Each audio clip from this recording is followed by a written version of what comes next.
one thing you loved yesterday. Who loved yesterday? Oh, it was an awesome day. And the other ones, give us one more chance if you, yeah? Maybe today is good. We're going to do our best to give you another amazing day full of inspiration. And I promised you when to come here, I would give you $1,000,000 ideas, $1,000,000 inspiration, $1,000,000 thoughts, $1,000,000 absorption. Did you get some of these? I took maybe more notes than all of you together. I love taking notes. I love to remember what goes on in an event. When you look back at this event, how vividly can you remember it, you think? For how long? How many notes did you take? How many notes did you take, Gerald? A couple of pages?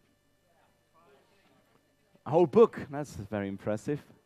Who thinks a good memory will be good enough? Okay. Yeah, what about a DVD set? That was cunning, wasn't it?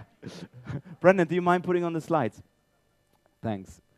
So, a couple of housekeeping rules. Some people joined us just for today, and very, very simply, the brakes and the bell. So you should know about a little bicycle bell will be rung when I want you to come back to the room. That's about the only thing that you will be surprised about. We've yesterday, and I appreciate, we had so much feedback that we ran the event on time, and people love that. Now, if I say we start and finish on time, and this is because I told you early how we wanted to run, and thank you for playing along. It makes so much more sense. I think it's more respectful, and people appreciate it. So we were on time with every presentation, the breaks, everything. They went really well. Awesome. The offers, I told you yesterday there was going to be 3 little offers, and we had 16 DVD orders, pre-orders, which I really appreciate. And there's some people who say, this is a great event. I know it will be one of the cornerstones in my life, one of those critical moments, and I want to remember it. And we will be selling this set at about $497. And if you want to pre-order it while you're here, take your chance. As I say, 16 of you have done it already. That means quite a lot of you are still considering, or we're about to do it in the next break. I don't know. I'm hallucinating. Let me talk about the 6-month Inner Circle Mastermind program. I shared it a little bit with you, and I want to give you an update this morning. And thank you for the applications. Let me say one thing. There are many people that will not appear on the next slide that we have not accepted in the program. That does not reflect on you, your business, or your journey, but it reflects on what James and I want out of this group and what we feel we can do best. There are many people we can help, but we can't help you best in that investment in that group. There is another program that might be more suitable for you, and we told you that yesterday. If we still haven't had your application, we've given out 200 applications, and we had about 45 back. So again, if you're still working on that, if there's one area you're not so clear about, it's okay. You don't have to fill every line. It is helping you to assess where you are. The application form is for yourself. It's not going to go anywhere. James and I read it. We will maybe give you a call and recommend someone else or our program or a different program. But it's an assessment for you. It will ask some serious questions. Where do you want to be? How do you want to get there? Who is going to help you? How much you're going to invest? These things are crucial. If you haven't had an application form yet, for whatever reason, please let us know. We can provide you with one. Any other products, as you know, there are different color badges. So if you see some with a green badge, you want to know what the green program's all about, just talk to anybody with an orange badge, which is obviously Team Orange, our team, and they will help you further. Yeah. So, very exciting. Oh, by the way, we did the counting on the Better Your Best competition, and it's not what you might think. Very, very close. There might even be a change. There's still a few votes that are not clear, and some stuff coming in, so it'll be very interesting. We're going to announce it after lunch, and it's going to be exciting.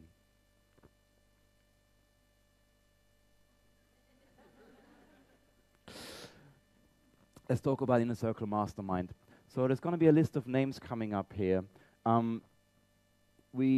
Last night, just to let you know, there's a paid column here. Last night we did a little champagne reception for Platinum and Instant Profit Partners. And we told them about the program. We said if you wanted to reserve your place and pay right away, they could do that. So you didn't miss anything. We didn't allow you to pay yet for the program. So if your name comes up here, don't worry, it's totally fine. When it says accepted, what I'd like you to do is, first of all, stand up. We want to acknowledge you, congratulate you on an incredible choice for your business life, and then please go to Licha at the back of the room, and Licha will be able to give you an order form, yeah? So this is pretty straightforward. There are 3 people on that list that I would like to interview. This is not an interview. I should have maybe just say, I have normally one question, and this one question is just, we're not sure about, one of the people, we're not sure what business she's in. One person, we don't know how established her business is, and the third person, the same thing. So it's not a big deal. I just want to have 1 or 2 questions, me or James, to make sure that you're fit for the program, that we can give you the best value. Does that make sense? Cool. Are you excited? I am, because I can't remember what I wrote on there. So what we're going to do, literally, when your name comes up, please stand up, and then when all the people stand, it's not going to take very long, let's give them a thunderous round of applause. Can we do that? Yeah? Do you think that's a good idea, by the way, to encourage and acknowledge? I think it normally is. So, Alan Robinson. Who is Alan Robinson? Please stand up. Excellent. Richard Smith. Rick Smith. Wonderful. Gillian Fox. Catherine Ford. Catherine. Linda Sutcliffe and Marguerite. Christiana Gare. Eileen Bowley and Suzanne Barnett. Andrew Bridgewater. And Mr. Rob Moore. And then we got Nikki Brown, Peter Linner, and Sati Punglia. Give me a thunderous round of applause, our Inner Circle Mastermind group. Excellent.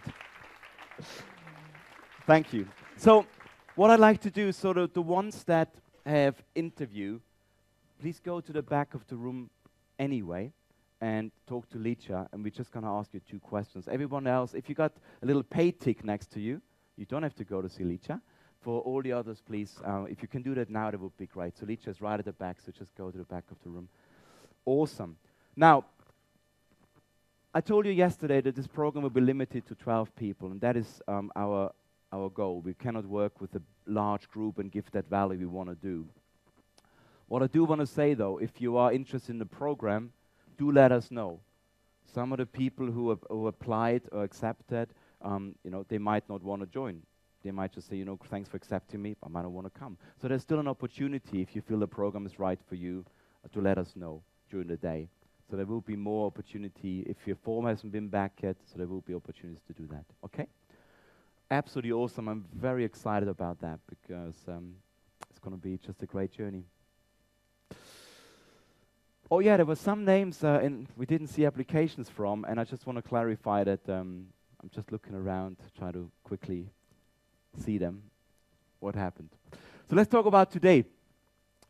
It gives me great pleasure to have James Watson on stage, my business partner, and to learn some details about his story that so far he never shared before, not even with me, not on stage. So you're getting here new information. Totally new information about an incredible journey from a 5-figure employee to a 7-figure entrepreneur. And I think for many of you, it doesn't have to be a rags to riches story like mine. It's compelling if you got one, but if you don't create one on purpose, okay? If you're not totally if your life isn't really crap, don't create that so you have a better story later on, okay? So James had he will tell his story, but he had a very, good job, everything was good, but there was just something, an entrepreneur inside waiting to come out. And this story is very compelling. We're going to have a short break, and then we have an incredible guest speaker, Mr. Dan Bradbury, one of my greatest inspirations and mentors who helped me in my business life a lot. He will speak about the top 5 conversion secrets that built his £1 million information marketing business. And again, you will learn some key lessons that you can take away. It was for me when I heard him speak, so some really, really good hands-on stuff. Then we have our lunch break. For lunch, what we wanted to do is we had some great testimonials yesterday. Thank you so much. If you want to give back to us in any way or form, a testimonial is a great way to do that. Just let other people know that this is special. Let them know that our group is special. Let them know that what's different. And it can be an emotional testimonial. I don't need you to say how much money you made. Just say why you love it, why it's good. I'm okay with that. And we're going to do that in the lunch break here on stage. So the camera is right there. All you're going to do is come up here, the microphone, say a few words, and it's highly appreciated. So we're going to have the whole lunch break for that to help us. 2 o'clock, very, very good moment. We're going to announce the competition winner of the Better Your Best competition. Pretty awesome. Then we got Rob Moore talking about traffic jam. And he is the traffic master for Progressive Property. Progressive Property is a property company, of course, but how did they grow to one of the largest in the UK and grew in a time when most other companies went bust in property? That's a lot down to Mr. Rob Moore, his marketing genius and his ability to drive traffic and convert traffic. And he's not going to sell you a hands-off investment package today. He will actually just share with you some of the nuggets of marketing expertise that helped him grow his business so well. Little break, and then James and I will do a demonstration of a software which I think will really blow you away. Can I have a show of hands who struggles with technical stuff? Yeah? That's quite a few of you, yeah. Me too. Putting up your first website, and even if you use blogging and stuff, that's good. But there is always a challenge in putting up, let's say you want to just put up a really good killer squeeze page. There's always a challenge with graphics, yeah? Who does the graphics? You outsource the graphics. And we're talking here about a software which isn't just giving you templates, but it does a lot more than that. And if you can use and operate Microsoft Word, you will love this stuff. And so that's going to be very exciting. We aim to build a whole affiliate review site in 30 minutes, and actually 25 minutes of that will be explaining how it works. And then it's just going to be, it's almost like magic. Almost. And then, of course, little break, and then you're going to come back because you want to know who walks away with this little laptop. Who wants to win that, by the way? Wow. That's not going to work out, okay? Now, here's the problem. All of you read The Secret, all of you are masters of manifestation. I can see a real battle going on right now in the universe. The universe is like, okay, I got it, you want it. Oh, wait a minute, someone else has just come in here, okay? So I think it's really going to be down at the moment when I pull that little card, who can do the best kind of hypnosis thing, yeah? So you're going to go sitting there, like rubbing the temples. So it's going to be awesome. That's really it. And then time to celebrate. No matter what, we're going to celebrate the person who's obviously won and all the others who will buy their own laptops later on. And that's it. And then I think, what we decided to do is, from the team, we all stay in the hotel this evening, so we're not going to quickly drive away and clear the room. Because sometimes, did you have that sometimes, but when you see an event being deconstructed, it's sometimes a bit quick. You know what I mean? There's this great atmosphere in the room, and then within 20 minutes, they suck out all the energy. The guy comes with the Hoover and and like, wait a minute, that was some magic happening. Where is it all gone? So I thought we'd just kind of hang on a little bit. If you can, if you're around, let's hang on, let's enjoy some more. Let's soak up the last bit of energy of this special event that for so many of you will soon be a distant memory because you won't have the DVDs.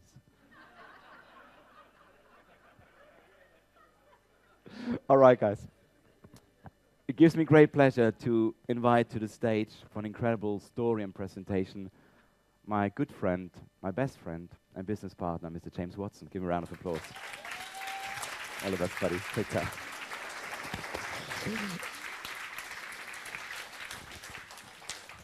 Okay, can I have my slide, please, Brendan? Morning, everybody.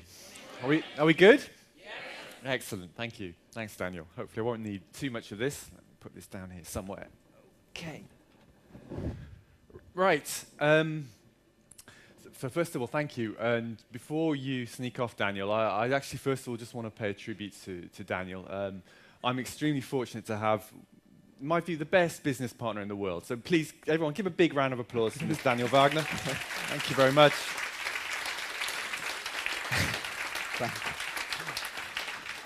And secondly, I also want to acknowledge you guys. I really deeply want to thank you for coming. I want to congratulate you. As I said in the little video preview before today, you deserve a huge amount of credit for being amongst the 1%ers of people who actually take action and come to these events. So please give yourselves a very big round of applause for being here.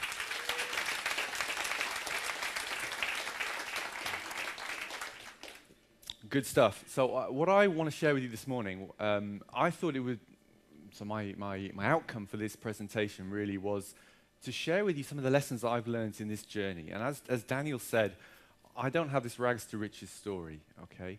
But I imagine my story is pretty common with a lot of people, certainly the people that I talk to.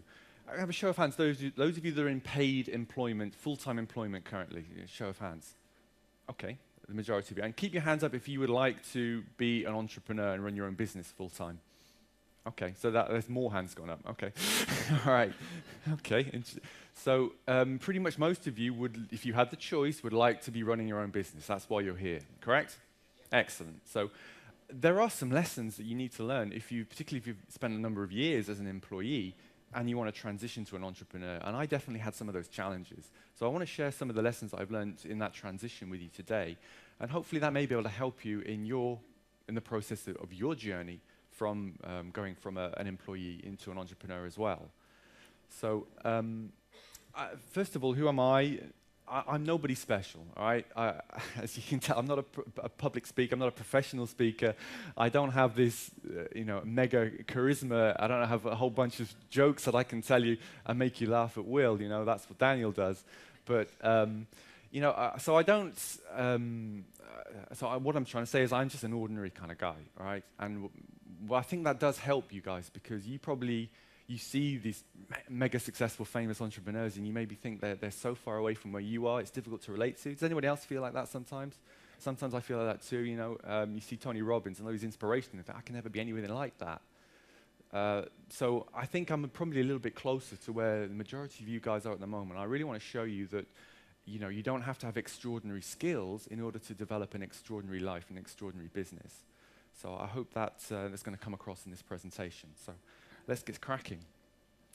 So my journey, first of all, this is what I want to share with you a little bit. But let's get cracking actually straight with the journey. I'm going to start off with when I went to university. Okay, I'm not going to go back any further than that, but 1990 to 1996, I went to university in Manchester and I studied languages, French and Italian. But the first thing I can say about university life is what a joke it was. I mean, I heard Rob Moore say on an interview with Daniel before the event that, again, most of his life was wasted drinking until he was 27. And pretty much, university, that's all I did. I did everything. I studied really hard at playing, I didn't really study at all. It was a total waste of time. Looking back on it now, I think all those years wasted. There was definitely, however, some successes, but really, I really look back on it with regret. But the two real successes that I had in the university period were definitely worthwhile. One of them actually was entrepreneurial, because one of the interests I had was actually in music. I was never good enough to play music. Okay, I was never good enough to play an instrument. So I did the next best thing, which is to become a DJ. That's what most DJs are, frustrated musicians. So I had a lot of interest in DJing, and I liked dance music at the time. And funny story, when I first went to university, it was kind of like the first year that student grants came out. That's how long ago it was. And as soon as I got my student grant check, I remember it now, it's £420 or something. And I took it straight down to the local music equipment shop and bought a pair of Technics decks. And that was it. So that was my student grant, wisely invested. I then proceeded to spend as much money as possible buying records and et cetera, et cetera. And that was my passion at the time. And that's great to have a passion. But I did give it a go to try and make some money from it. In actual fact, my final year at uni, I was actually a DJ and a promoter. So I actually had a business partner at the time, and he was a good guy. He was a bit of a star creator as well, funnily enough. And so we were both DJs, and we rented this nightclub monthly, and we put on monthly events, which we DJ'd at. We got our friends to come down, etc. And there was one night, and we literally packed the place out, and we made £1,000 in one night. Okay, and I was a broke student, £1,000. I'd never seen that much money. It was cash, incredible. So this is in my last year. I was supposed to be studying for my French finals. As you can imagine, that I didn't get a great result in my French because I was more interested in the entrepreneurial side of things at that stage. Unfortunately, however, like most experiences, that after that peak, there was only kind of downhill after, and we never replicated the success, so it kind of petered out. But looking back on it, it was a great experience. All the work, the marketing, the implementation, etc. It was a great learning experience. My second real success, however, is far more significant than that, because I did spend a gap year in Italy. And it was in Italy where I was teaching English at a foreign language school. And that was where I met my wife. Sat at the back. So Licia, that was my real success from university. And actually, that made the whole thing worthwhile, So, but it had nothing to do with studying, however. But those were my two real successes from university life, and not much else apart from that. After I finished uni in 1996 and graduated, Licia, who was actually living with me for part of that last year in Manchester, we made the decision to leave England and go to Italy. I said to my family, that's it, I'm off, goodbye. It's quite a big decision, to up sticks, and I was born here, etc., and said goodbye to everyone. So we went to live in Italy, and I thought it would be the dream life, because obviously I lived there before, and quite liked it, during the gap year. Obviously, it was a nice place. But you know what? It didn't work out. It's just like you see these programs on TV with people, they up sticks and they go to live in their home in the sun, and then they realize that actually they've never been there before, and it's a totally different place, and they actually hate it. Well, going to Italy for a holiday is great, but going there to work is a total nightmare. Okay, and I needed to work, I needed to earn. All right, so it wasn't going to happen. So we stayed there for about 6 months. We lived in Bologna, then lived in Milan for a while. And in the end, we just came back to London and actually got on with our lives. And actually, both Licia and I were able to get far better jobs back in London than we were over in Italy. So after the Italian period, we came back to London for work. And this was really my introduction into working life. Okay, and I was about 26, 27 at the time. It's late, So I'm just starting getting going on the bottom rung of the ladder in sales and marketing. Got a sales job selling advertising and recruitment services for IT workers in a company, and I learned how to sell. I was on the phone, cold calling every day, and it's a great lesson, It's a great lesson if you can survive that. If you can, I wasn't the best, but I did okay, and it taught me a lot, some valuable lessons, So I am grateful for that. But the reality was, although I learned selling, when I then moved on to another corporate position in sales and marketing, I really started over time to hate the politics of working for companies. I was lucky to have a great boss, great team for a few years, but then that soon went away. And gradually over a period of time, I really became disenchanted with the whole corporate life. And has anyone else had that experience? Yeah? Yeah. I think it's pretty common. A bit like Mike was talking about the 7-year cycle. I went through about 7 to 8 years. It was okay, and then it's not really working anymore. So this was my first lesson for you then, is to find your why. And this was part of my why, if you like. After 10 years of corporate life, I realized I'd had enough. I was tired, I was unfulfilled, and I was ready to start a family. But I also realized that it was so inconducive to family life, because I was working full-time, Licia was working full-time, she had her own career as well, and we never got to see each other very much, and it was just there was no quality. If we were going to have a family, how are we going to spend time with the family?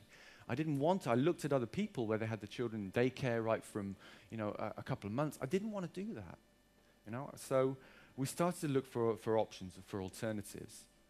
And we decided in 2006 it was time to start a business. So Licia left her job, which was a highly paid job in retail area management, and we decided to jack it all in and start a business. And this was our dream, if you like. My wife, she's a great cook, and she wanted to start a little delicatessen in Bath, where we live, and that's exactly what we did. So However, and I'm going to talk more about the business examples coming up, the business experience. That was part of our why. I feel like it was moving away from something I didn't like.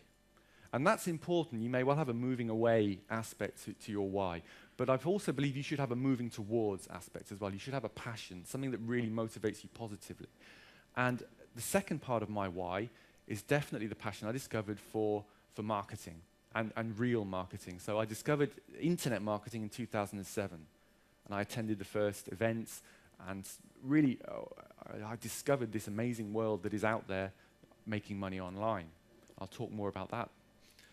2008, I discovered direct response marketing thanks to a guy called Dan Kennedy. And can I have a show of hands? Anybody who knows the name Dan Kennedy, please, in this room? Platinum guys, you should know him, so thank you. All right, a lot of you. Good, excellent. I recently had a really nice comment on my blog from somebody who was just extremely grateful for the fact that I introduced Dan Kennedy to him because he got his books and learned an awful lot from it. And it's one of the things I'm very grateful to be in the position to have an audience to spread the word about these people that have helped me tremendously.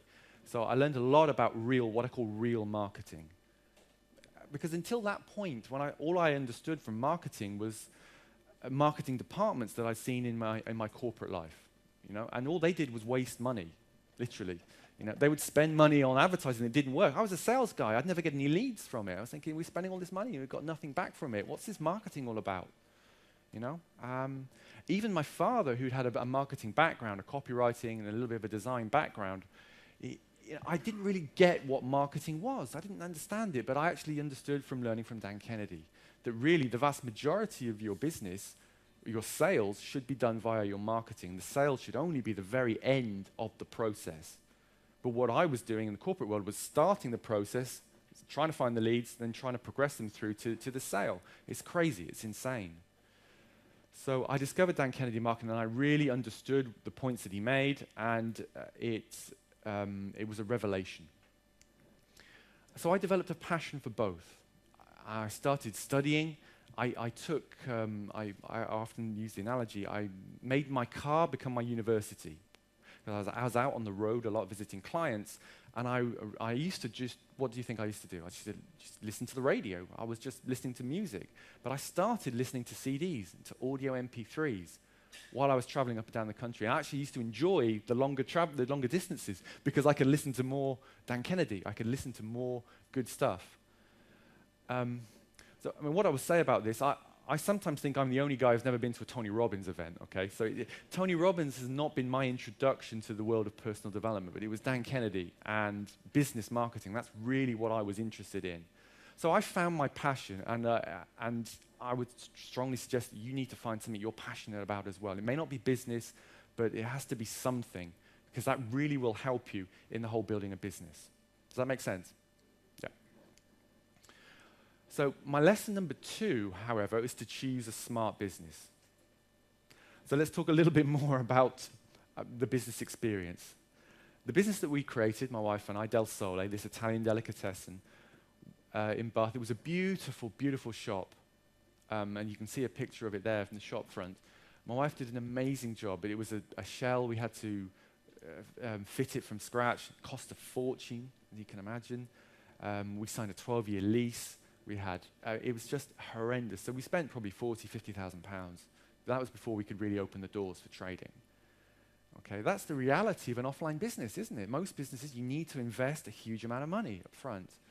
And we did it. We had money to invest, etc. We were happy to do it. But obviously, we soon discovered the realities of running an offline business. And here's just one example. I call this a £2,744 mistake. Hands up those of you who've ever bought a website before and then it turned out it wasn't actually right for you and you felt like you didn't get value and it wasn't the right thing to do. Yeah, a few of you. Not as many as I would think, actually. I would expect more of you to have that experience. This is exactly what happened to me. I didn't know much of a clue about websites. Yeah, I knew what they were, but I didn't know what made a good one, and I didn't know what the purpose of a website was. I didn't understand about capturing leads, following up with them. So I made this colossal mistake. We got a guy who was a nice web designer to create a nice-looking site, but it was totally useless for us. Why? Because it was all done in HTML, and how could we update it? unless we learned those technical skills, or we went back to the guy, paid him more money every time we wanted to update with a new recipe or a new menu change, we couldn't do it. We didn't have control of it. So this was a major mistake. We paid nearly £3,000, and within three months, I had to throw it away. Ridiculous. I feel, it's so embarrassing looking back on it now, but it was, I didn't know any better at the time. I discovered, however, that you could do pretty much the same thing. In fact, you could do an awful lot more using WordPress for nothing. All right, that's exactly what I did. I even designed the graphic, Daniel. You didn't know that, did you? Okay. So basically, I had to write off nearly £3,000 for something that was totally unfit for purpose. I created something instead that was great. It turned out to be a very successful blog. This was definitely one of the big successes for my business. I learned a lot about WordPress, about blogging, and how to attract an audience to you. And so that's a tough lesson to learn. But more important than that really was the lessons that we learned about running a business. Cash flow. Who's had a cash flow challenge before in a business? Wow, yes. Cash is king in a business. We learned that lesson the hard way. I knew nothing about business. I just got it started and then learned as we went along. And that's a hard way to learn. To be honest, it's far. I would say you've really got to do it, because I don't think there's any amount of studying that can prepare you for the actual experience of running a business. So it's fine. I look back on this experience now and I'm not bitter about it. I'm grateful for the lessons that I learned. I learned how difficult it is to run an offline business with low margins, with high fixed costs. You've got payroll to meet every month. You've got inventory to pay for. You've got suppliers to pay for. You're the lowest rung on the ladder because you're this small business that nobody wants to do business with anyway, because they don't trust you're going to be able to pay on time. All right? And you've got all of the responsibilities that larger companies have, but you've got none of the leverage to be able to cover it. So cash flow was always a problem for our business. Although it was a profitable business, we had these huge repayments to make from the cash that we'd invested setting it up. Leases we had to take out on equipment, etc. And so it was a challenge. Worse than that was working 12 to 14-hour days, 6 days a week. And this was my wife's situation, because I was working full-time. Still, I didn't give up my job, but Leach was working full-time in the business, literally 6 days a week, and the seventh day was a half day off because we had to go to the cash and carry.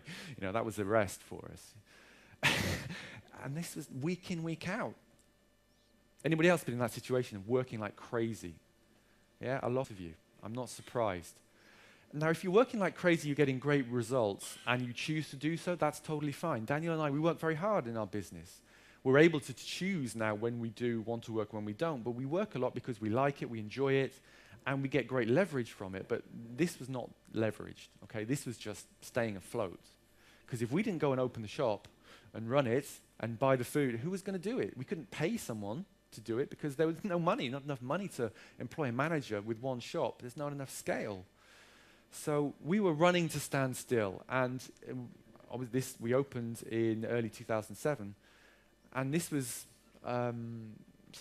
several years. We actually finally sold the business in early 2009, and so that was nearly 2 years of flat out running this business.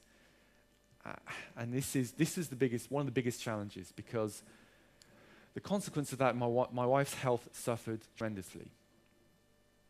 I suffered a little bit from more stress, and because I was stressing about the business, but I couldn't do enough to help and do my day job. But Leach was having to cope with the reality of making the whole thing run. And although she did a great job, but it was at great personal expense to her, because she developed a condition that actually she wrote about on her blog, which was, for those of you that have ever heard of endometriosis. It's an increasingly common, actually it's a more increasingly commonly diagnosed condition. It's not an ultra serious, life-threatening condition, but it is something nonetheless that causes discomfort. Yeah. And it was worse, no doubt, because of the heavy workload. So my wife's health was suffering as a result of this, and it was impacting on remember, we wanted to have a family, didn't we? This was one of our goals, and this was not happening at all. We were totally stressed. So A lesson learned from that. Don't get into an offline business. Yeah. Okay. Well, I mean, you laugh, but obviously I have a lot of conversations with you guys, and people say, I had a conversation with one lady yesterday who said her dream job was to start a food business, and I'm here having palpitations. You know, I can't honestly say to you that that's a good thing that I can recommend you do. I mean, I want you to be fully aware of the implications of what you do. Sure, you can make it work. Of course you can. If you scale up, etc., it's fine. But you've got to understand the realities of this. You've got everything stacked against you. Information marketing, on the other hand, rules. It absolutely rules. How much does it cost to deliver a digital product to someone? Zero. Absolutely. People who bought when you bought our Blueprint coaching program, how much did it cost us to deliver the Blueprint coaching to you? You know, a little bit of hosting, a little bit of our time, creating some nothing virtually. The margins are stratospheric in information marketing, whether it's online or even offline. And this was a major eye-opener, because once you run a low-margin business, when you see a high-margin one, you understand that's where you want to be at. So I encourage every single one of you, if you're getting started in business, to think about information marketing. To be honest, I don't care what business you're in, even if it's an offline one, you should have an information marketing element of your business, because you should be using that to educate your prospects and customers in order to get them to buy your physical products or services. But if you're looking for a business, information marketing is where it needs to be. Okay? And that is offline and online. So we learned about time. You know, we also learned about cash flow. These are important lessons that we learned in how to pick a smart business. Okay? So that was lesson number 2. I want to give you some examples of smart business models. I mentioned information marketing already. Information marketer, for me, is the best business in the world. All right, bar none. But here are variations on that. If you're getting started, these may be a little bit easier. If you've developed some skills online with online marketing, being a local business consultant is a great way to get started. A number of our platinum students, this is what they've actually started to do. They take the knowledge that we teach them from Blueprint Coaching and the Platinum Group about how to get websites up, how to build squeeze pages, how to build lists, how to generate leads, and they go and do that for local businesses. Local businesses haven't got a clue, just as we were a local business, didn't have a clue when we started. You know, most businesses haven't got a clue about marketing, full stop, and the internet even less. They need your help desperately. You know, particularly in the times we're in now, things are only going to get more and more difficult for small businesses. They need help in marketing, in acquiring and keeping customers. So go and help them, and they will pay you handsomely. You know, when Phil Turner mentioned on stage yesterday that he's developing a new business with fellow Platinum member Richard Hill, it's to help local businesses. Okay? And I would, again, it's a great model that I would encourage you all to look at as you develop your skills. You only need to stay a couple of steps ahead of the business, even if you feel like you're not an expert. You already know more than they do, so go and help them. Do it pro bono if you want to start off with, just to build up your skills, your confidence. Then start charging. Being a copywriter, I think, is a great business model. I mean, what Julian Fox has done is absolutely tremendous. And I wish there were more copywriters amongst the group that we have created in Platinum, for example, because they would get more work, because everybody needs words that sell.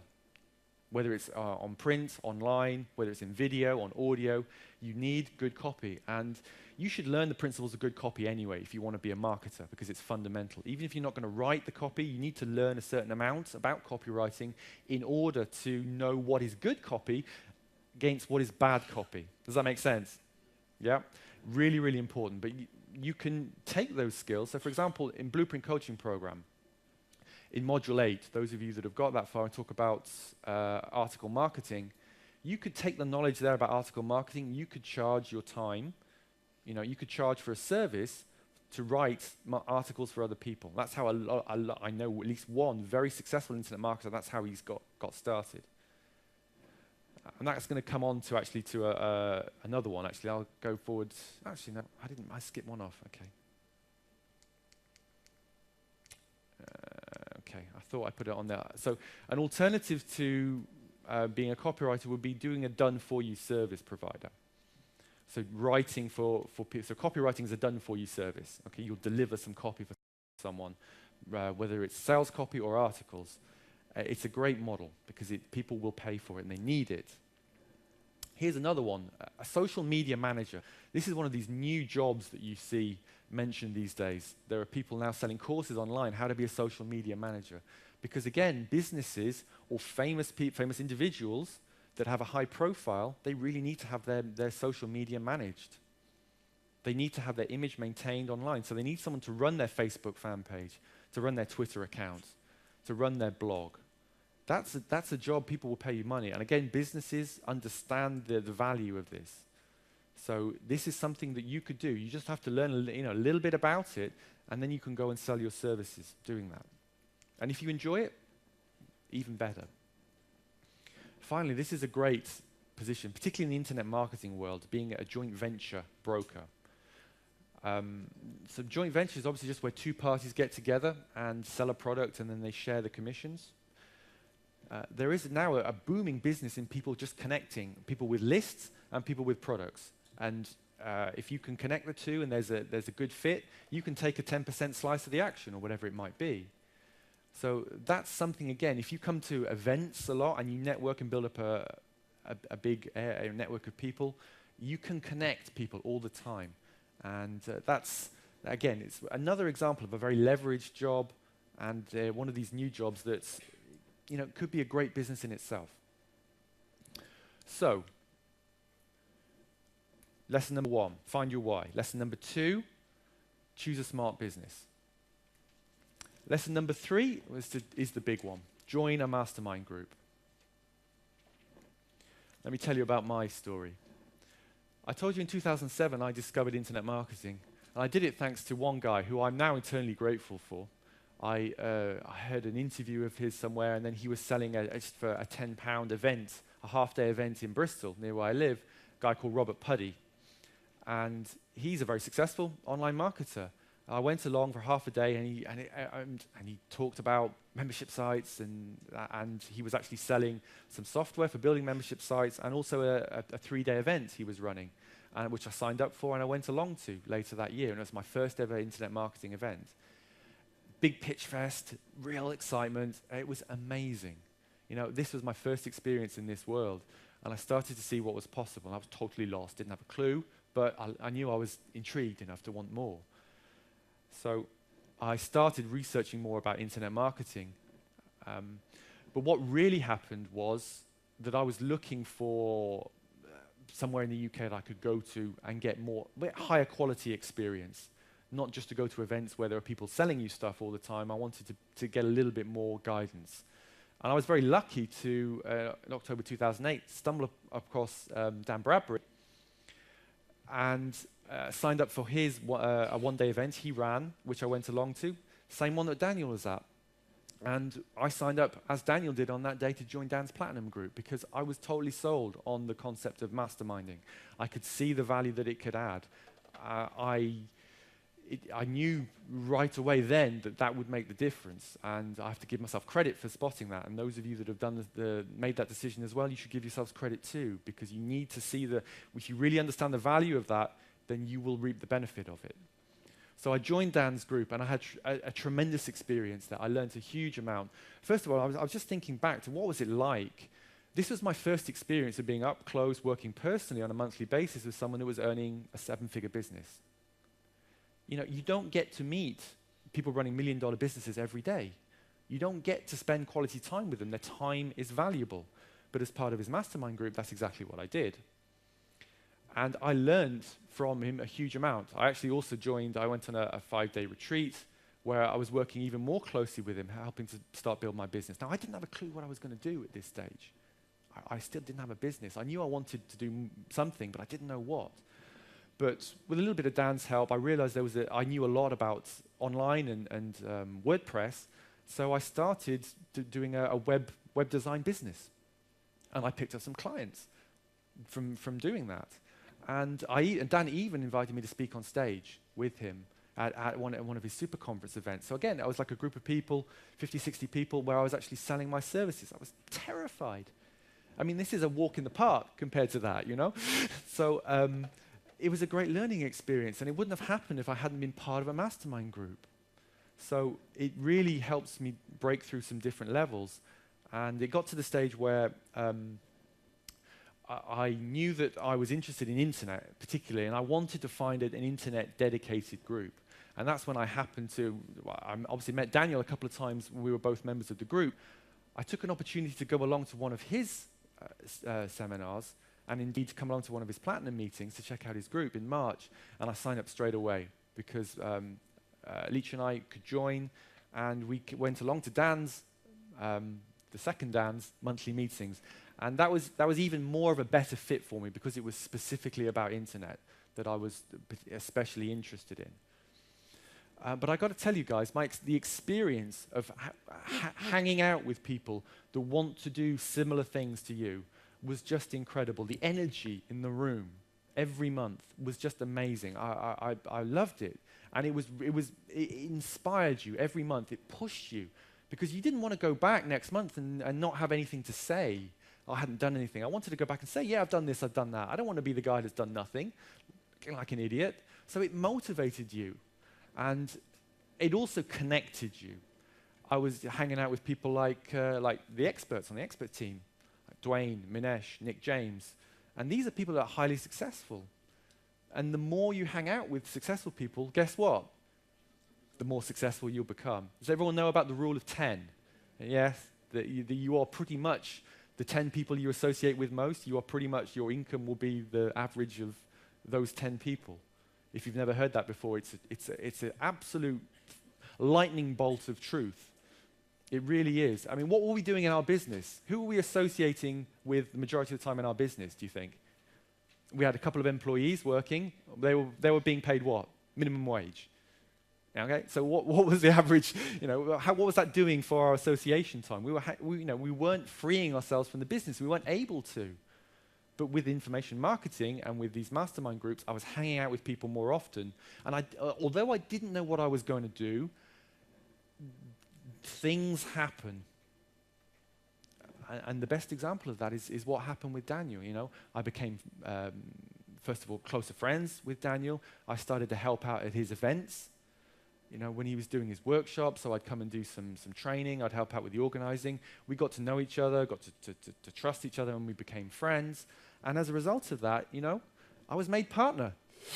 We joined together to form a partnership because we realized that we both wanted to build online businesses. We had complementary skills. We were friends, we had a lot in common, and we liked to work together. So it made sense we'd found our foil.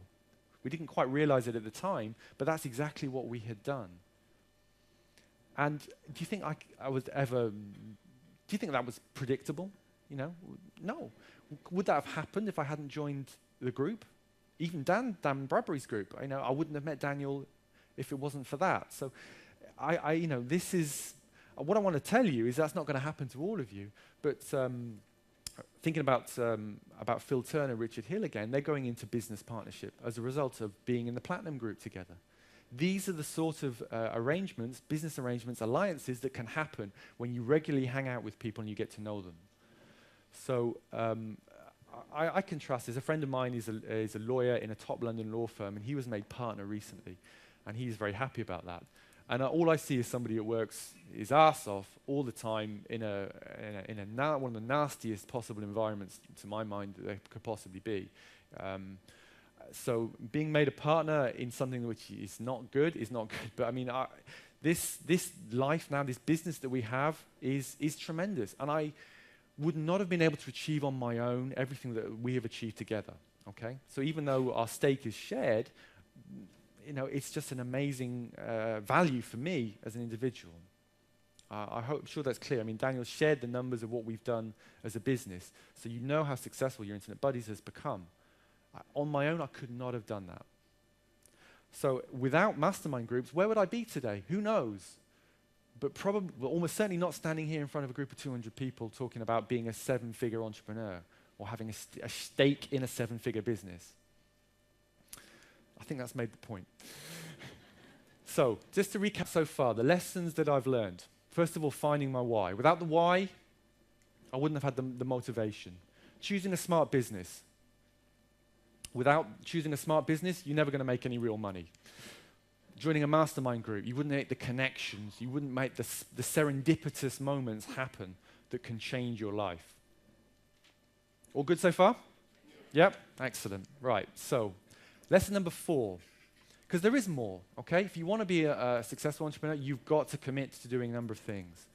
Lifelong self-improvement is one of those. Now, I'm not, okay, I got to preface this. I'm not Tony Robbins. I'm not Jim Rohn. They're both great guys. So I feel a little bit uncomfortable giving advice about personal development. I don't consider myself an expert. All right, it's a limiting belief I have, maybe. But nonetheless, let me share some stuff which has been useful for me. Is that okay? Yep, great. We're amongst friends here. Is that all right? It's a friendly chat, isn't it? Okay. So first of all, negative patterns. I had to recognize that I had some negative patterns. First of all, I understood what negative patterns were. Okay, so I learned a little bit about NLP and stuff like that, thanks to Dan Bradbury especially. I recognized that I had patterns of behavior that were negative. Let me tell you one of them. And I love this quote. I can't remember where I got it from. Constantly complaining and money are mutually exclusive. And you can only be good at one. It's a good one. I did find myself being in that situation that I was more negative about things generally, and I started to recognize that, and I stopped myself from being that way. I can still fall back into that occasionally, but I've learned to interrupt the pattern. And you need to have that self-awareness to be able to do the same yourself. Another one, dear Jim Rohn, this is my wife's favorite quote from Jim. Don't wish things were easier, wish you were better. This is true. This is life. Life has challenges. That is life. Just get over it, learn to deal with it. It's the people that learn to deal with problems are the ones that are going to go on to become successful. All right, period. Improving personal effectiveness. Now, that was definitely an area I needed to improve. So, your mission is to defeat the twin evils of procrastination and perfectionism. They are the enemies. They really are. And I was a king procrastinator. And again, it's something I'm not totally eradicated, but it's something I'm working on all the time. Now, let me give you some tips to how to get over these. Here are 2 strategies for you. First of all, procrastination. Set hard deadlines.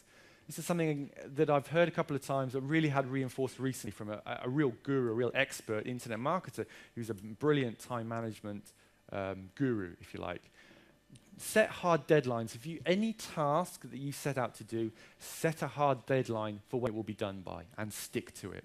So for example, if you've got to write an email, if you've got to write something for a product, if you've got to create a video, if you've got to do a presentation for a group of people, set a hard deadline for it. Now, if it's a big task, break it down into smaller tasks and give each of the smaller tasks a hard deadline. So what do hard deadlines do? They train you to get stuff done fast. And this, I can tell you, I'm not perfect at this, but it has been making a great impact in my productivity when when I'm practicing it. Here's another one to overcome procrastination. Make 60-second decisions. Pretty much anything, unless it's who you're going to decide to take out your mortgage with. It's obviously more of a serious decision. Who's your life partner going to be? That's maybe more of a serious decision. But pretty much most things are not that serious. And make a decision in 60 seconds. If you find yourself prevaricating, procrastinating, say, right, 60-second decision. What is it going to be? And you know what? Successful people make decisions fast. I heard Rob talk about this on the interview, that you're far better off to make a decision fast, even if it's the wrong one. Just get on with it. Just get on with it. And as soon as you know it's wrong, obviously change it. Make another decision. Then get on with it. But you're much, much better off by making decisions fast, sticking with them until you know they're definitely right or wrong. I tell you, again, it's a colossal breakthrough when you can practice that regularly. Here's another one. Little and often wins the race. This was, if I think back now to the biggest problem I had getting started, I just didn't do stuff because I didn't think I knew enough. If I'd actually just got going and did little things and did them regularly, I would have a massive list by now. Think about this, 8 opt-ins a day. If you can get 8 opt-ins a day to your email list, how many is that in a year? It's a clue, it's on the screen. 2,920 a year. Just 8 opt-ins a day. Now, if you've got a squeeze page that converts at, say, 50%, how many leads do you need? 16, thank you. Okay, how difficult is it to get 16 visitors to your squeeze page? You could write a few articles, submit them to some directories. If you did that once a week, you'd be getting that amount of visitors, and they'd be targeted. It's not that difficult. But why does nobody do it? Good question. They procrastinate. They think they're not good enough. Most people think they need to do everything in a big burst, in a big hurry, but that's not what life is like. Little and often wins the race. Another tip, create core productivity time every day. Again, I'm not perfect at this, but it is something I'm working on constantly. You should have a period of the day that you're in flow, as Mike would say. Yeah? You're allowed to just do what you need to do. So it needs to be productive on productive tasks, which means tasks, activity towards a measurable, significant goal, okay? Not just browsing the internet or whatever. It's got to be something that's really going to have an outcome for you. But create some core time. And you know what? It doesn't have to be the whole day. It can just be if it could be 3 hours a day, you will get more done than most people will in that 3 hours. The rest of the day, you can take it easy. You can do other stuff. But if you've been productive for 3 hours solid, you've already got more done than most people will. A big lesson there.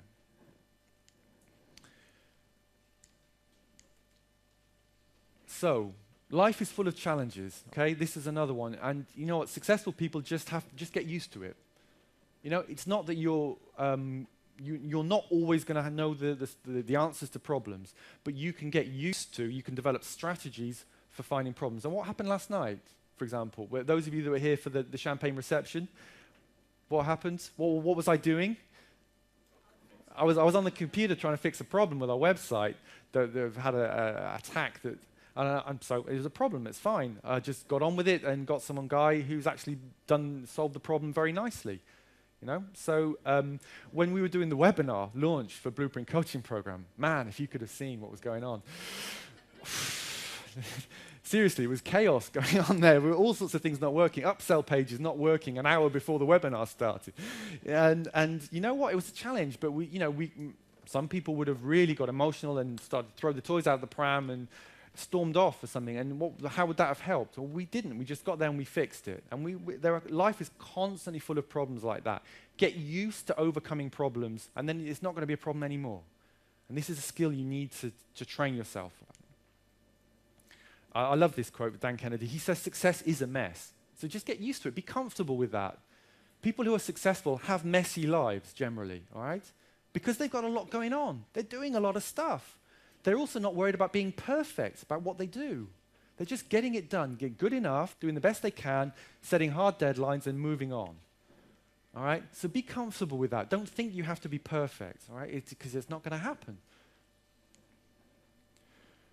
This one I'm particularly keen on. This really speaks to people who are transitioning from paid employment to becoming entrepreneurs. I had to unlearn a lot of bad habits that I had from my education and from my job, and you need to do the same. You need to do this consciously. So what do I mean like that? Just give me some examples. Writing copy, writing full stop. When you're educated, you're taught to use what? Long words. Sounds impressive. What should you do when you're writing copy? The opposite, yeah? You should write for in short words, because people who have got the intelligence levels to be able to understand longer, complex language, thank you for it, because they don't have to work too hard to understand. They don't mind. They're not interested in you showing off your language skills. And obviously people who wouldn't be able to understand, well, they wouldn't get it at all, but they will get what you're saying. But it's really difficult. Even now, when I'm writing an email, sometimes I'll use a word and I think, God, that sounds too academic, or it sounds too formal. I have to train myself to put a more normal word in. Okay, you want to write like we speak if you want to connect with people. And it's tough when you've had a lifetime drumming it into you to write in this formal corporate style or this academic style. It's the total opposite. But be conscious of that. Make a conscious effort to interrupt that pattern. This is a big one, taking responsibility. Because when you work, how easy is it to kind of hide a little bit, to coast a little bit? Anyone done that before? Yeah, come on. Come on. We've all done. Yeah, everybody does it, sometimes. I sure did too. Because you can hide in a big company. There are other people that do stuff, and it's your input is maybe less impactful than definitely if you're running your own business where everything relies on you. So, but that means that that's a dangerous habit to have, because when you're an entrepreneur, you need to take responsibility, because if something doesn't happen, the buck stops with you. So you've got to learn to take responsibility for getting stuff done and not thinking that someone else is going to do it and that's okay. No, you've covered yourself. And just turning up is not enough, all right? It's the outcome that is what you're looking for. I think this is a key one as well. I really couldn't stand, once I started to educate myself about business, I couldn't stand hanging out with employees because of their mentality, the poverty mentality that they have. You know, they don't want to better themselves. Nobody in my business wanted to read about how to be more successful at sales and marketing. That includes the sales and marketing director, manager, MD. And I was like, dudes, I mean, seriously, do you actually want to get better at this or not? What do you do? What frame of reference have you got? And it's just frustrating. If you hang around with these people who are not interested in developing themselves, but just picking up a check at the end of the month, you know, it's not going to help you. So you need to avoid that kind of mentality, and it can be pernicious and dangerous. That's a long word. I should strike that out. Okay, it can be very bad for you. You see? It's a constant struggle. And there's this culture of underachievement, you know, this slacker mentality in a job, you know, it's a bit of this, so what, you know, we'll just, whatever. You know, it's no good. If you want, you've got to get rid of that. Unleash those shackles, get rid of them, deprogram yourself. This is also a big one, thinking they will look after you. This is massive. If you think that the government is going to look after you, you're kidding. If you think anybody, if you think the company you work for is going to look after you, I mean, get real, okay? I don't care how good you are. It's not going to happen. They could care less about you. They will drop you like that. If you've never been made redundant before, and I was from my first job, it's not nice. Again, I was having a conversation with somebody recently. After 10 years or so, they were made redundant. They were totally unprepared for it. They felt they were going to get a job like that the next day. Guess what? It didn't happen a year later. Okay? So don't even think that anyone's going to look after you. You will look after you and no one else. Above all else, take more action. This is something, again, I've had to work on. You've got to train yourself to take action, acting all the time. Because action equals motion, and money is attracted to motion, to activity. The more active you are, the more you will attract money. It is as simple as that. Stretching your comfort zone is another one, like doing cold calling. When I first started in work, the 4-hour work week, for example, is a great resource. Lots of activities for stretching your comfort zone. If you've never read the 4-hour work week, I think it's probably good for that, even if for nothing else. There's lots of great activities, some crazy stuff you can do, like going down to the middle of the road and just lying down there, letting people walk by thinking you're a nutter. And it's just getting out of your comfort zone. You know, it's just doing something you do not want to do. Yeah, it's Tim Ferriss, his genius. I confess not having done that, but you know, if you want to do it, then the point is, it's the principle, yeah? You've got to stretch yourself to get, the more you stretch yourself to get out of your comfort zone, the more you'll get used to doing it. So, lesson 5, and we're nearing the end now. Improving your business skills. I'm not going to talk too much about this in this particular presentation, but here's just a couple of tips for you. Success leaves traces. This is a big one. I talked about this at a recent Platinum meeting. So there's 2 principles here. You know, you want to study success. If you want to be successful, success is all around you. It's out there. With the internet, there's no excuses. You can go and study people who are successful in your market, in your industry, and you can model them. You can copy what they do. Far, far too many people want to start a business. They haven't got a clue about who's out there, who's successful, what's the history in that market. It's a big thing. Dan Kennedy goes on all the time. And again, with the coaching students, when people ask me about what they want to do, I say, well, have you looked at the 3 best, most successful people in that market? What do they do? No. Okay, well, do it. All right? They will give you the answers most of the time. What do you think we do? Seriously. Do you think we all just sat down and created this from scratch? You know, what we built with Internet Buddies? No, we looked at the successful guys and business models, and we copied them. We tweaked them, etc. But we model from success in everything we do. Webinars, sales letters, emails, events like today. We model from people who are successful. Because why would you not? It's crazy. You know, but far too few people do it. The opposite is true, though. You need to study failure and do the opposite. Yeah? Why did something not work? Think about it. And a great example of this is, I mean, if there's one lesson, then Earl Nightingale, I talk about, one of the founders of the, sort of the modern personal development movement. He says, if you're going to do anything else, if you're going to do one thing rather, just make sure you look at what the average people do and you do the opposite of them. Jim Rohn says something similar, you know. What do big people have? Jim Rohn's quote is a great one.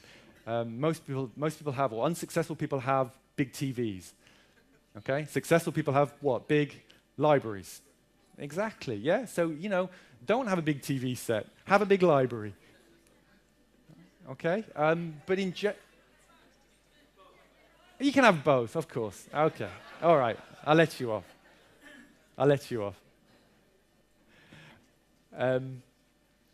But here's the reality. What most people do, the 95%ers, the 90%ers, what most people do is normally not successful. Most people are not successful for a reason. The habits they have, watching too much TV. Whether you've got a big TV is fine. If you spend all your time in front of it watching it, that's not good.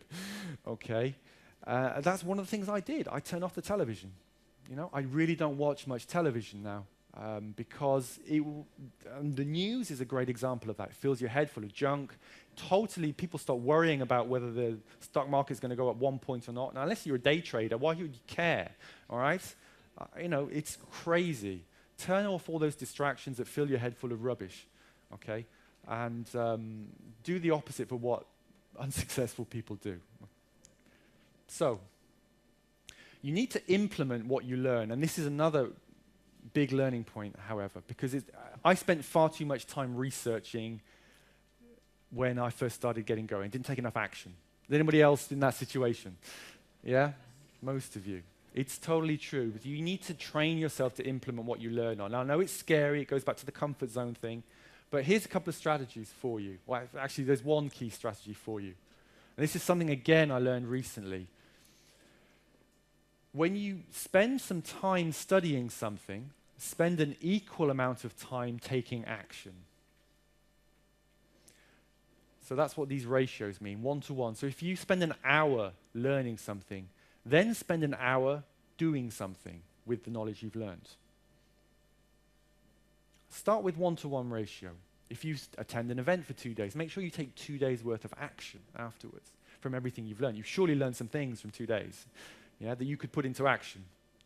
So spend some time doing that, an equal amount. When you really want to get advanced at this, you can push the apron here. For every 1 hour studying, you can do 2 hours worth of activity, or 3 hours. And again, there's a guy who's an inspiration to me. His ratio is 1 to 16. Yeah, he's really showing off. Yeah, I mean, that's really serious. But even if you do 1 to 1, guys, how much more effective would that be? If I'd started off following that, how much more would have got done? Because the reality is you only learn from experience. You know, you can't learn to drive a car without what? Getting into the car, turning the ignition. Doesn't matter if it's Tesco's car park or whatever, but you've got to actually do it. So train yourself to learn from experience. Don't be afraid on that. Experience is the best way to learn anything. You sure don't want to do things wrong deliberately, but experience teaches you so much more quickly than just studying about it. It's a big breakthrough for me. And if you want to learn online marketing, follow the blueprint. That's why you guys are here. That's why we developed Blueprint Coaching Program.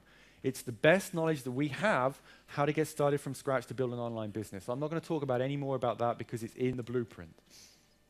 Okay? Is that cool? Yep. Right. So, lesson 6. This is another breakthrough I had recently, but improving your wealth management skills. This is an area I was terrible at, totally sucked at. A bit like Mike on stage was saying his wife doesn't let him have a credit card. It's, I've never been that great with money. I've been interested in sales and marketing, but managing money has not been a strength. I don't have a great family background in that where I've been brought up with a great skills of managing money either. Again, I have to take responsibility. I can't blame that for anything. I have to take responsibility to educate myself, It's buck stops with me. So, but I want to give you a good tip from here. And I do think Rich Dad Poor Dad from Robert Kiyosaki was a big breakthrough for me. Again, it didn't really make sense until I read that book. Hands up those of you who have read that book, Rich Dad Poor Dad. The majority of you. Those that you haven't, do write that one down. Rich Dad Poor Dad, Robert Kiyosaki. It is essential reading.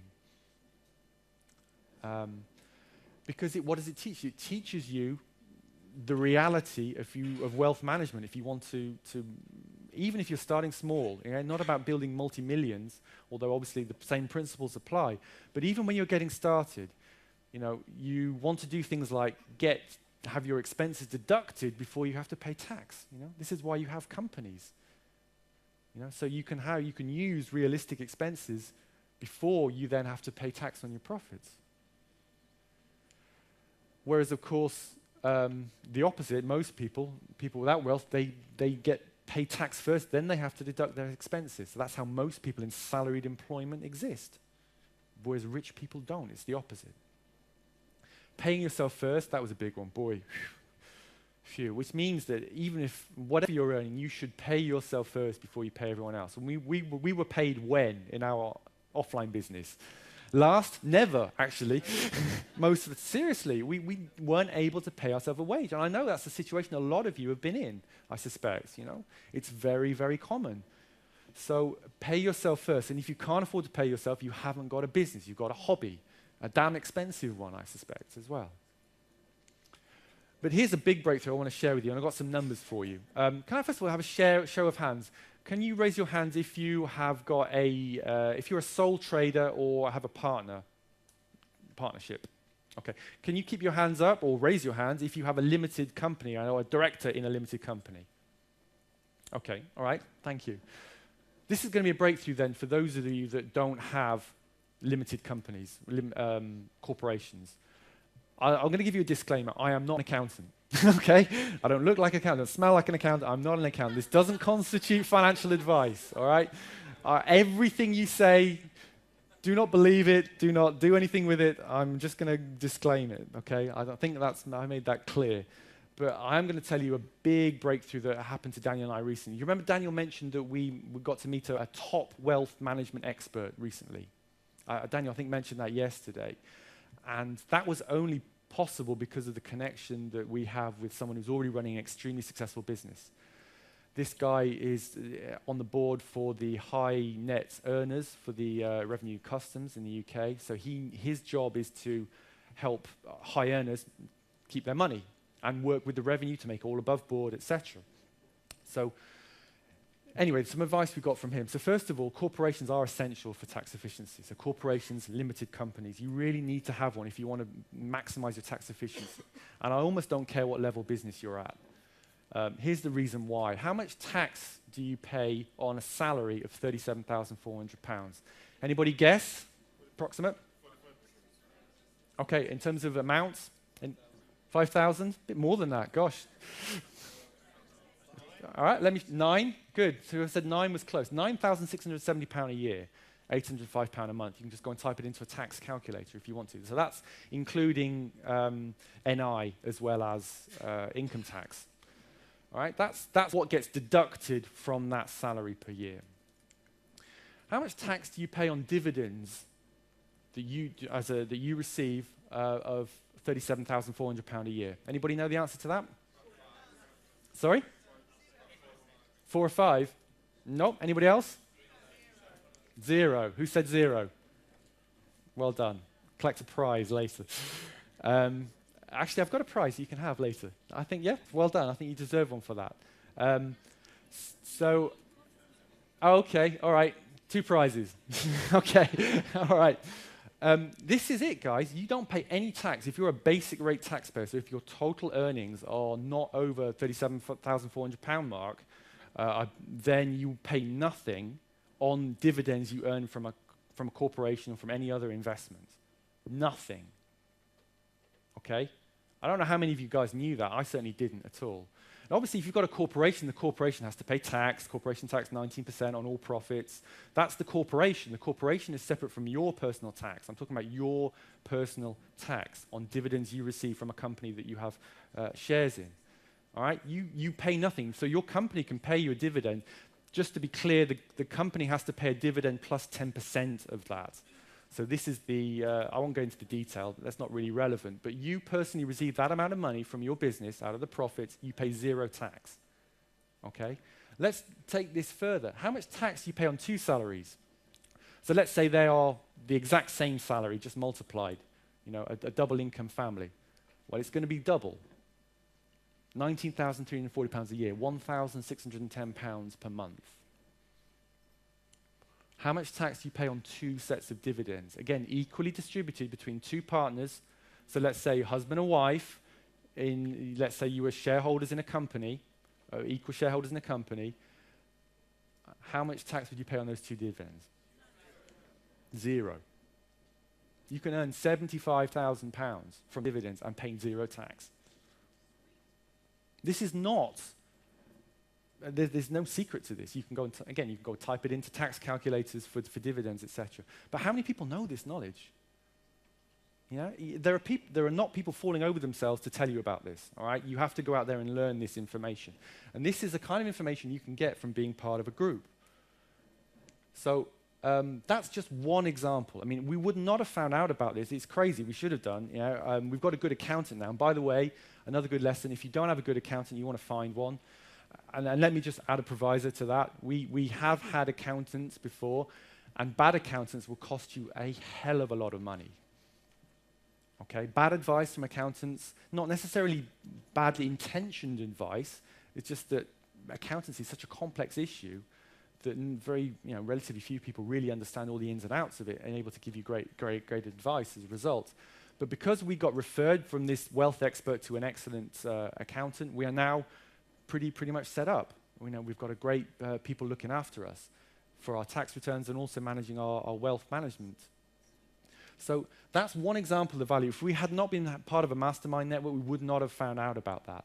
And I would ask you to consider, if you're a sole trader paying tax on that, or if you're in current salaried employment, obviously you need to be able to generate income from an activity, from a corporation. But how much would that change your life? You don't have to be earning millions to have a very comfortable life if you act smart.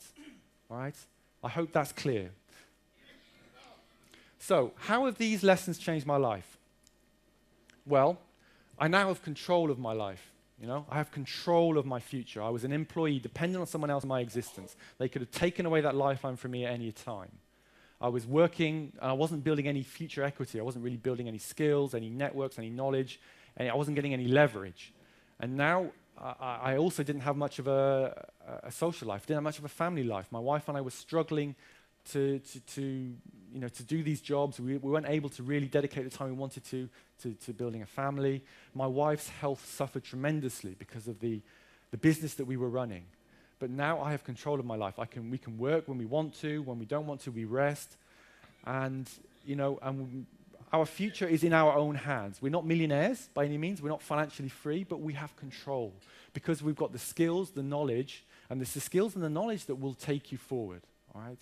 That's the journey that you've got to go on, the journey that I've been on. I'm very grateful for having undergone it. I wish that had happened many years ago. But there's something else, however.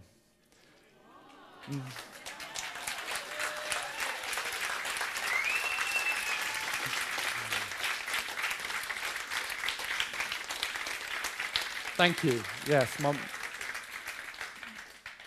I mentioned my wife's condition before when working, and it wasn't a great period for us. But I'm happy to report that as of now, she's officially pregnant with twins, no less. Yeah, that's why there's 2 pictures. So again, do you think, obviously she works with the business, but she's able to rest when she wants to? And how do you think it's going to affect our family life when we're able to take time out, we're able to work from home because we've got an online business? I really sympathize with people that are going to have to go out and work jobs in order to pay while they're bringing up a family.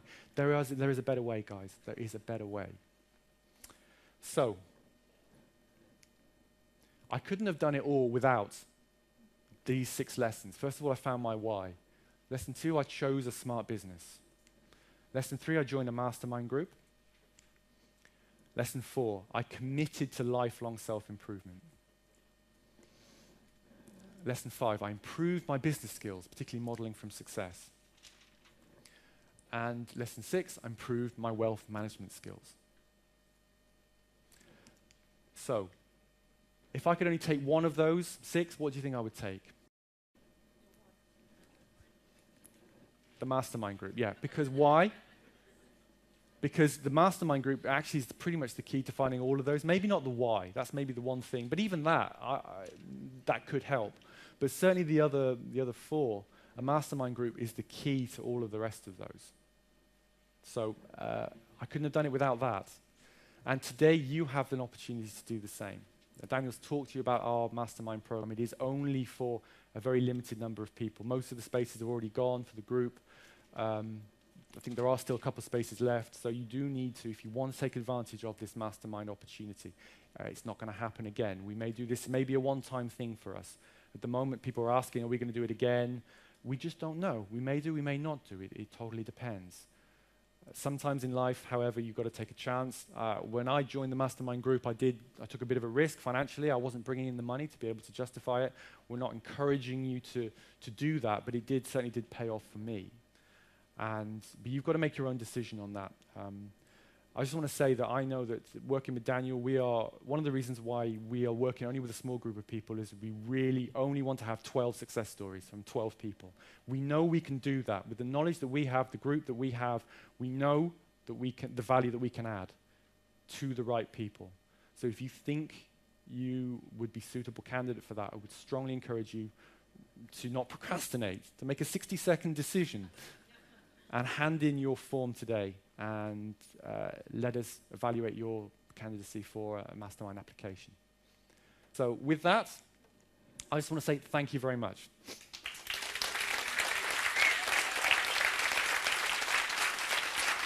You'll come up. Yeah.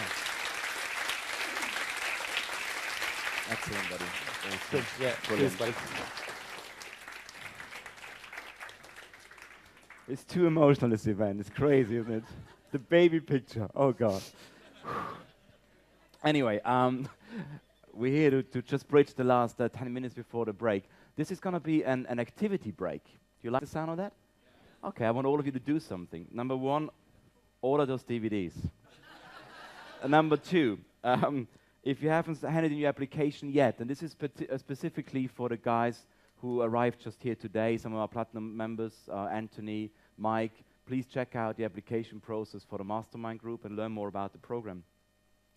The guys who joined the Inner Circle Mastermind, and I think they're holding clipboards half filled out at the moment, make sure you complete that.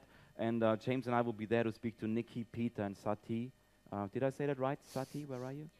Sati, excellent. Yeah, so we just want to ask you 2 questions regarding the business that we couldn't gather all the information from the application forms.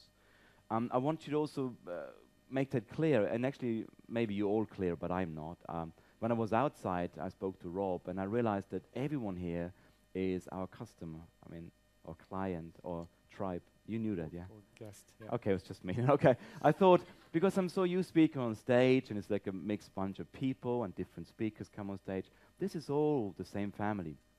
You have something very strongly in common. You've chosen my style of teaching, my type of person, over other people. You made that choice for whatever reason. I believe it's some intuitive force that I always mention.